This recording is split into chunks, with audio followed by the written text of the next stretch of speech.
இன்றைக்கு புனித வெள்ளி நினைவு கூறப்படுகிறது. இயேசுவிலே நம்பிக்கை கொண்டவர்களும் நம்பிக்கை இல்லாதவர்களும் கூட இந்த நாளை நினைவு கூறுகிறார்கள். இந்த நாளின் சிறப்பு என்ன? கோதுமை மணி மண்ணில் விழுந்து மடியாவிட்டால் அது பலன் தராது என்று பூமிக்கு புதிய வேதம் சொன்ன இயேசு இந்த உலகம் வாழ்வு பெறுவதற்காக தன்னை மரணத்துக்கு கையளித்த நாள். கல்வாரி குன்றில் கள்வர்கள் நடுவில் உழுத நிலத்தைப் போல உயர்த்தப்பட்டு வானுக்கும் பூமிக்கும் நடுவில் கைவிரித்த ஒரு அனாதையைப் போல தந்தையின் கையில் தன் ஆவியை ஒப்படைத்து உயிர் துறந்த தியாக திருநாள்தான் இந்த புனித வெள்ளி. வாரத்தில் வெள்ளி முளைத்து கொண்டுதான் இருக்கிறது. ஆனால் வருடத்தில் பூத்த இந்த வெள்ளி புனித வெள்ளி. காரணம், மெழுகுவர்த்தி தன்னை உருக்கி கொண்டு கரைத்து கொண்டு வெளிச்சத்தை சிந்துவதைப் போல இயேசு தன்னுடைய உயிரை தந்து இந்த உலகிற்கு வாழ்வு தந்த நாள் இந்த நாள். தன் நண்பருக்காக உயிரை தருவதை விட உயர்ந்த அன்பு உலகத்தில் இல்லை என்று சொன்னவர். வார்த்தைக்கும் வாழ்க்கைக்கும் இடைவெளி இல்லாமல் பார்த்து கொண்டவர் இயேசு. ஆகவேதான் அவருடைய நண்பர்களாகிய இந்த உலகத்து மக்கள் அனைவரும் வாழ்வு வர வேண்டுவதற்கென தன்னுடைய வாழ்வை கையளித்த நாள். இயேசுவின் மரணம் இல்லை, கொலை, அது ஏன் நிகழ்ந்தது? இயேசுவின் மீது ஏன் இந்த பழி? நாம் ஒன்றை புரிந்து கொள்ள வேண்டும். பூகோள வரைபடத்தில் புள்ளி வைக்கக்கூட இடமில்லாத பெத்லகேம் பூமி பந்தையே புரட்டி போடுகிற ஒரு பூகம்ப விடியலாக புறப்பட்டது. மரியாவின் மடியிலே கண் விழித்தது. கடவுளுடைய ஆட்சியை இந்த பூமியிலே அமைத்து விட வேண்டும் என்கிற வேட்கையிலே தான் தன் 30வது வயதில் முகில் விடுத்து வெளிக்கிளம்புகிற முழுமதி போல இயேசு பணிவாழ்வை தொடங்குகிறார். பணிவாழ்வை தொடங்குகிற போது பல பேர் பதட்டத்திலே திளைக்கிறார்கள். ஏனென்றால் இதுபோன்ற அறிவுரைகளும் அறவுரைகளும் சிந்தனைகளும் யாரும் இந்த உலகத்தில் சிந்தியதே இல்லை. புதிய வேதம், புரட்சியான வேதம், மானுடத்தை தெய்வீகத்தோடு இணைக்கிற வேதம் இயேசுவிலே தான் வெளிப்பட்டது. சாதாரண சாமானியர்கள் அவர் பின்னால் அணிவகுத்தார்கள். ஒரு நம்பிக்கை நட்சத்திரம் உதித்திருக்கிறது என்று உணர்ந்தார்கள். ஆனால் பல பேர் கோபப்பட்டார்கள். ஆண்டாண்டு காலம் அதிகார நாற்காலியிலே இருந்தவர்கள் இவரை கண்டு பயப்பட்டார்கள். அதிகாரம் படைத்தோரும் சதிகாரம் கொண்டவர்களும் சேர்ந்து இயேசுவை குழிபறிக்க வகை தேடினார்கள். ஒரு பக்கம் மரபுகளை கட்டி காத்தார்கள். அதை உடைத்து போடுவாரே என்று இவர்கள் சங்கடப்பட்டார்கள். மறுபுறம் ஆட்சியாளர்கள் தங்கள் நாற்காலிக்கு இவர் வேட்டு வைத்து விடக்கூடும் என்று அவர்கள் நினைத்தார்கள். ஆகவே அதிகாரம் கொண்டவர்களும் சதிகார மனப்பான்மை கொண்டவர்களும் கூட்டணி அமைத்து கொண்டு இயேசுவை வீழ்த்துவதற்கு முயற்சித்தார்கள். அந்த முயற்சியினுடைய விளைவாகத்தான் இயேசு சிலுவையிலே தொங்கி மரணத்தை தழுவினார். இயேசுவினுடைய மரணம் என்பது ஒரு வரலாற்று கொலை, மிகப்பெரிய மனித உரிமை மீறல். காரணம், இயேசுவின் மீது வைத்த குற்றச்சாட்டுகளெல்லாம் உப்பு சப்பில்லாமல் இருந்தவைதான். வழக்கமாக குற்றத்தை பகுத்தாய்ந்து அதன் மீது விசாரணை செய்து ஒருவரை குற்றவாளி என்று தீர்ப்பெழுதி அதன் பிறகு தண்டனை வழங்குவது உலகத்தினுடைய மரபு. ஆனால் இங்கே மரபையே அவர்கள் உடைத்தார்கள். மரபை உடைத்த மகாநதி இயேசு, அவருக்கே இவர்கள் மரபை உடைத்தார்கள். இவரை குற்றவாளி என்று முடிவு கட்டி கொண்டுதான் விசாரணையை ஆரம்பித்தார்கள். எப்படிப்பட்ட மனித உரிமை மீறல் இயேசுவின் மீது நிகழ்த்தப்பட்டது! அவருடைய வாழ்வில் நடந்த சம்பவங்களையெல்லாம் அவர்கள் ஆய்ந்தறிந்து பார்த்தார்கள்.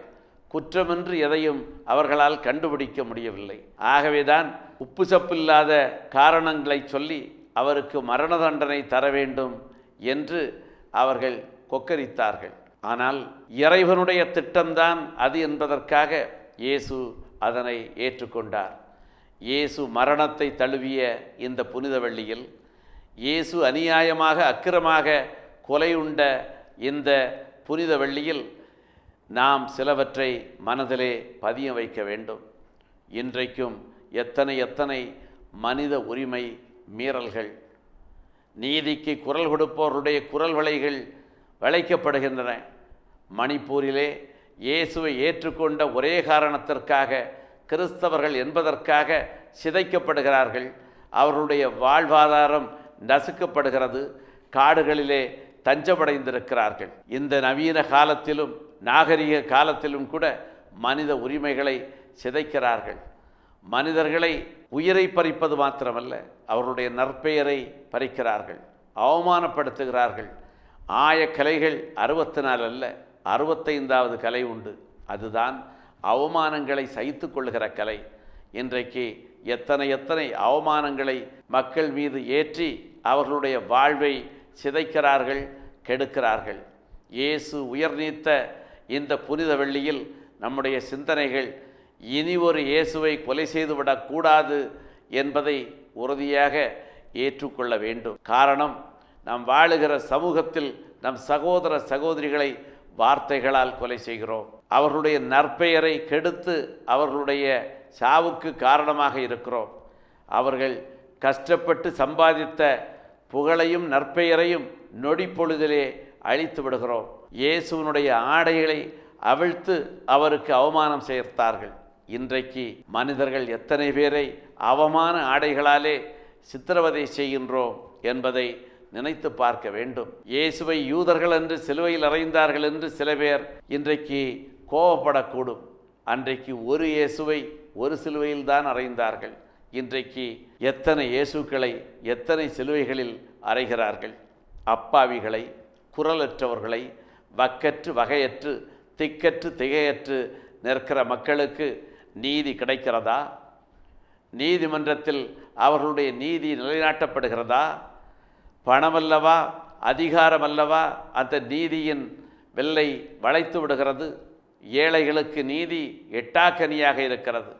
அன்றைக்கு பிலாத்துவினுடைய மண்டபத்தில் அவர்கள் அமைத்திருந்த நீதிமன்றத்தில் இயேசுவுக்கு நீதி கிடைத்திருக்கும் என்றால் வரலாறு வேறு விதமாக மாறியிருக்கும். ஆனால் இயேசுவுக்கு அன்றைக்கு நீதி கிடைக்கவில்லை. இயேசுவுக்காக குரல் எழுப்ப எவரும் இல்லை.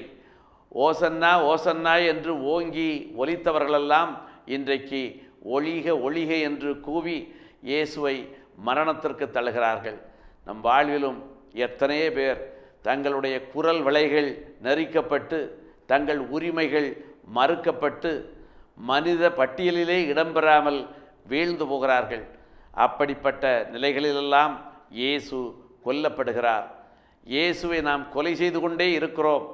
இயேசுவனுடைய கொலை என்பது 2000 ஆண்டுகளுக்கு முன்னால் நடந்த ஒரு கருப்பு நிகழ்வு என்று நாம் குறுக்கிவிடக்கூடாது. இன்றைக்கும் அதே கொலைகள் நடைபெறுகின்றன.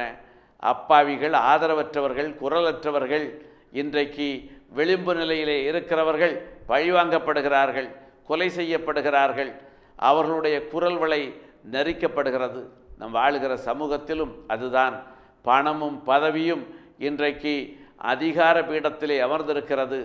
அன்றைக்கு பிலாத்தும் யூதர்களும் இருந்து இயேசுவை கொலை செய்ததைப் போல இன்றைக்கும் அதிகாரமிக்கவர்கள், ஆணவமிக்கவர்கள் ஏழை எளியவர்களுடைய வாழ்க்கையை சிதைக்கிறார்கள்.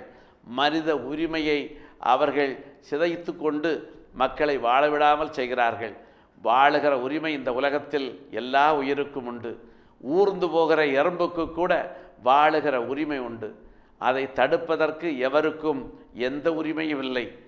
ஆகவே இயேசு உரிமைக்காகவும் நீதிக்காகவும் இறைவனுடைய ஆட்சியை இந்த பூமியிலே அமைக்க வேண்டும் என்கிற வேள்விக்காகவும் தன் உயிரை பறிகொடுத்தார்.